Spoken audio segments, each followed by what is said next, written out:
进入3月份，大部分地区的天气都在转暖，多肉植物都已经进入蓬勃的生长期了。很多肉友看着室外阳光灿烂，就会迫不及待地把室内的多肉搬到外面去享受难得的适宜的阳光。但是进入春天后，我们都知道一个词叫倒春寒，平时已经很暖和了，但是突然来一个降温，让人措手不及。这个时候，很多肉友忽略了气温的变化，忘记把多肉搬进室内，或者给多肉做保暖工作，所以会导致多肉冻伤。像基玉露这样晶莹剔透的多肉出现冻伤了，就会出现明显的半透明状。有的多肉就非常的金贵，碰不得，轻轻一碰叶片就会脱落掉。有的多肉像生石花，只要出现了冻伤，就会叶片变软，软塌塌的十分难看。有的整个植株都会耷拉下来，没精打采，比如黑法师系列的多肉。如果我们发现自己养的多肉在天气冷的季节出现了我说的这几个情况的话，那就是冻伤了哦。那么冻伤到底该如何处理呢？有没有轻重之分呢？大家好，这里是花花世界的频道。今天花花来详细剖析一下多肉冻伤的事情。多肉冻伤一般分轻微冻伤、严重冻伤，还有冻死这3种情况，3个阶段。多肉植物一旦被冻伤，冻伤的部位将不可逆转。这3种情况中的前2种，多肉还能够救治一下，最后一个冻伤状态，那就很难救治了。我们一定要能辨别多肉冻伤的状态，根据不同状况选择最合适的方法救治。轻微冻伤，多肉叶子变得更加透明，出现了水花瘪缩的迹象，有的多肉还会出现叶子变黑，有几处水痕，只要持续几天的低温就会演变成轻微冻伤。我们最常见的表现就是叶片变软以及脱落。如果这种轻微冻伤的话，我们接下来要将它们转入室内养护，或者是做好保暖措施，让它们环境温度控制在0°C以上。但是如果是有暖气的环境，并不建议突然搬到很热的暖气房里，需要先找个凉爽的地方过渡一下，然后慢慢再搬进暖气房，让它慢慢缓过来。这样正常打理个1-2个月就能够恢复，冻伤的情况也会慢慢缓解。但是冻伤的叶子是没得救了，它们自己会慢慢的化水枯萎掉，小伙伴不要太多担忧，毕竟只要多肉能活下来，其他的都不那么重要了，对吧？严重冻伤，当多肉的整个植株上绝大多数叶子都出现了化水或者干瘪紧缩，变得通明，变得灰黑，甚至连根茎也受到了一些影响，整个植株都出现化水的情况，这基本就是可以判定是比较严重的冻伤了。对于严重冻伤的多肉，我们要将它们移入室内，如果出现2/3的化水，这样的情况建议大家把化水部分摘除，如果枝干部分化谁也要切除掉，留下好的部分。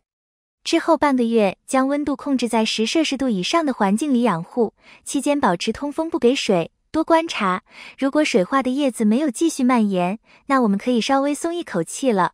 如果主干或者其他地方继续出现了化水或变软的迹象的话，我们只能继续砍头。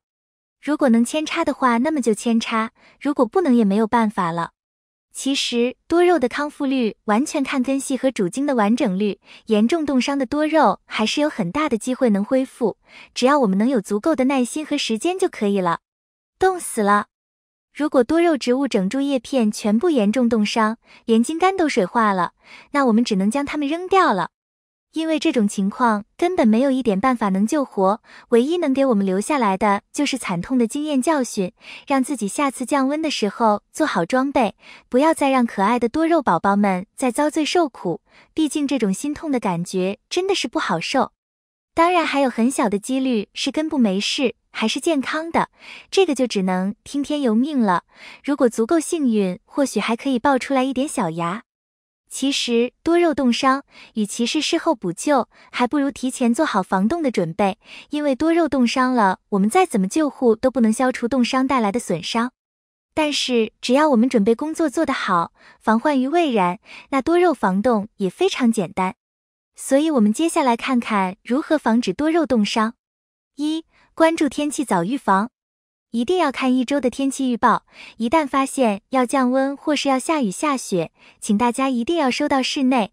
虽然受到室内多肉的颜值肯定不如露养，但是肯定是比冻伤要好很多。只要室内光线足，多肉的不会变得很难看的。其实气温低的时候还是比夏天要容易很多。2. 制作保温棚。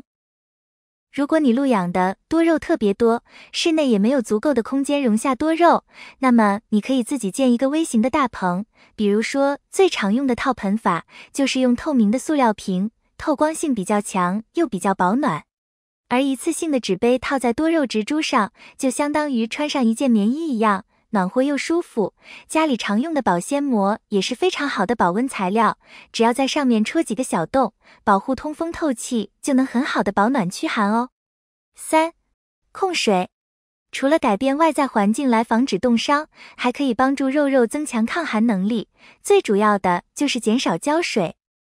肉吸收过多的水分会导致细胞浓度过低，由于细胞内水分多，温度降低，肉会很容易被冻伤。相反，长期被控水长大的肉，细胞浓度高，抗寒能力相对来说会很强。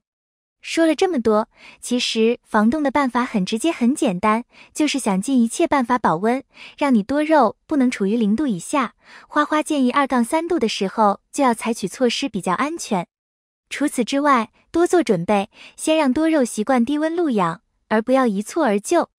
还要注意种植环境，不要吹到西北风等等，都是日常需要注意的。